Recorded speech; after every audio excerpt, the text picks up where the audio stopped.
Daily Mail here with us. James, very good morning to you. Very good morning to you. Ed Miliband to slap a green tax on your boilers. He's accused of trying to force us to switch to costly heat pumps. Ed Miliband, some people have described as the most dangerous person in the cabinet because he's completely filled with this zeal that we must chase net zero until we've completely and utterly wasted every single resource that we've got. And he seems completely and utterly ridiculously obsessed with it. Just before we carry on, Steve has sent us a voice note on Keir Starmer. Let's have a listen. Steve from Barnsley. Morning, Mike. Morning, Jim Bobber Rooney. I'm going on about Audio Kia being wooden. Tells a lot of lies as well. Pinocchio.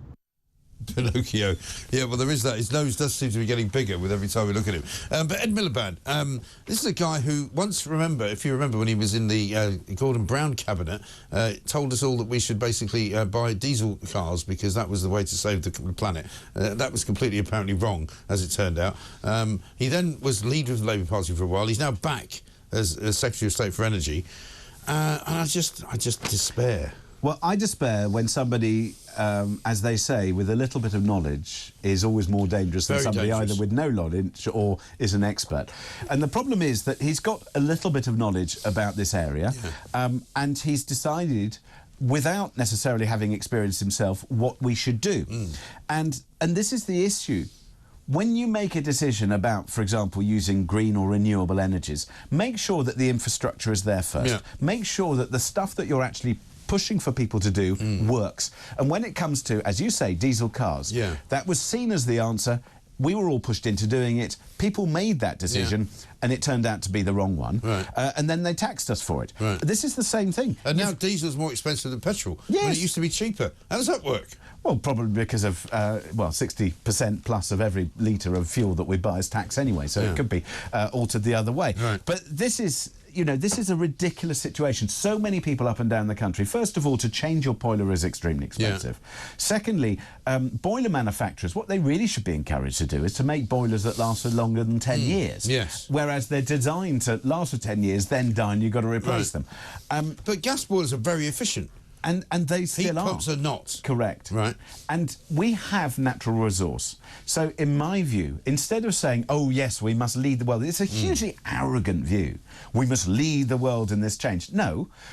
By all means, invent the technology, make it better, make it cheaper, and then people can choose for themselves. You can choose for yourself, I can choose for myself. Stop imposing false deadlines, false targets, and also making people take expensive and the wrong decisions. I don't think we should have to pay any more tax. But should we not also be able to say to Ed Miliband, hang on, last time you gave us a load of advice, it was wrong. Why should we listen to you now? You know, he makes these ridiculous videos where he's like all kind of, you know, carried away and very enthusiastic about everything. You know, we're going to save all this money, we're going to save the planet, we're going to invest in net zero. It's as if this will make any difference. Nobody with any brains in their head, and I include industry in this, and particularly the car industry, believes that the net zero targets are, one, achievable, and two, even if they are achieved, what will they make? They will make no difference to the planet whatsoever. But that's the other point, which is, and I know that people say, well, if everybody did it, then it would be fine. But the issue is that we have this false deluded grandeur about ourselves. What we do, frankly, makes little difference. If America, and look who's coming in charge there, and if China, and look who's in charge there, if they don't really sign up to this, there's no point us basically performing self-harm on our economy and our business and our finance and our energy and our security to make these changes. And it's not as even as if these changes make that much of a difference. No, I've been an electric car driver for 15 years for the simple reason that it was cheaper. The second that it becomes more expensive, it's in the bin. And you're going to get hit with a £2,000 tax, aren't you? Now that the new budget is kicked in, electric car drivers are no longer going to be exempt from road tax. They're no longer going to be exempt from all the things that they thought they were going to be exempt from, and they're going to get punished just as we could have predicted. And the second that happens is the second that I, as a consumer, will make changes in the choices I make. Yeah, of course, absolutely. And of course, other people are now being harmed, and this is slightly tangential, but I happened to be in the car yesterday, which is not an electric car, by the way. It makes a very big noise. Well, as other people know, I am a bit of a petrol head, so this is a great car that I've got, and it burns petrol at the rate of knots. Does it roar? I have to tell you, it does roar. It's got 4 exhaust pipes. It's very good. Anyway, a lots of people are being pushed into poverty as a result of some of this. And yesterday, Peter Cardwell was in doing drive time, and he took a call from a woman called Teresa. And just have a listen to this. I can't afford to put my heating Have you on. not your heating on today, Teresa? No, not at all. Goodness me. Goodness me. I'm living in one room with a little heater. How are these people going to manage? Do they really want us all dead? Because even with the fuel allowance, it's not enough to keep you warm all year. It's horrible. Absolutely horrible. Teresa, I am so sorry that you have to make these choices. I'm so sorry. I know, but it's about time they woke up and realised. I mean, I worked for 47 years. I wish I'd never. I mean, that's shocking to me. I listened to it yesterday, and I actually stopped the car and sat and thought about it for a minute, and Peter handled it very well. She's 47 years she worked. She hasn't got enough money to put the heating on. She's staying in one room of the house. She said she had a little heater. I presume it's a little, blowing heater or something like that.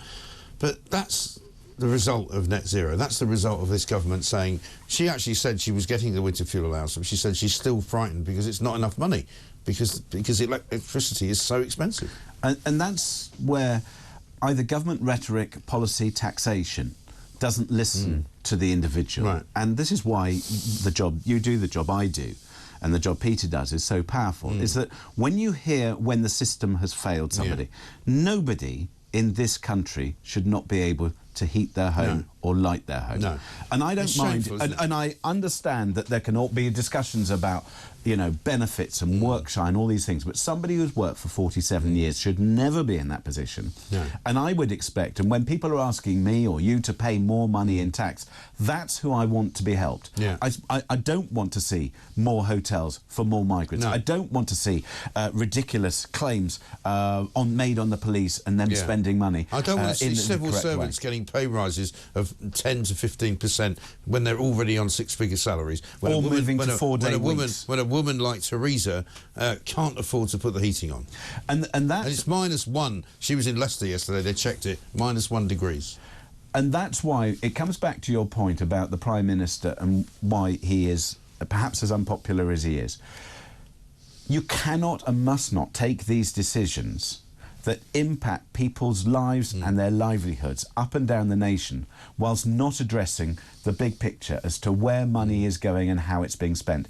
And this is why Margaret Thatcher, when she said it's not our money, it's yours, and that has been lost by successive prime ministers of successive parliaments and parties, that they've forgotten that it's your money and they are charged to spend it correctly. Keir Starmer is doing things ideologically and harming people, ordinary people, up and down this country. He really is, and people are getting sick of it. How about this from Claire, who says, "Morning, Mike, and the much-missed James.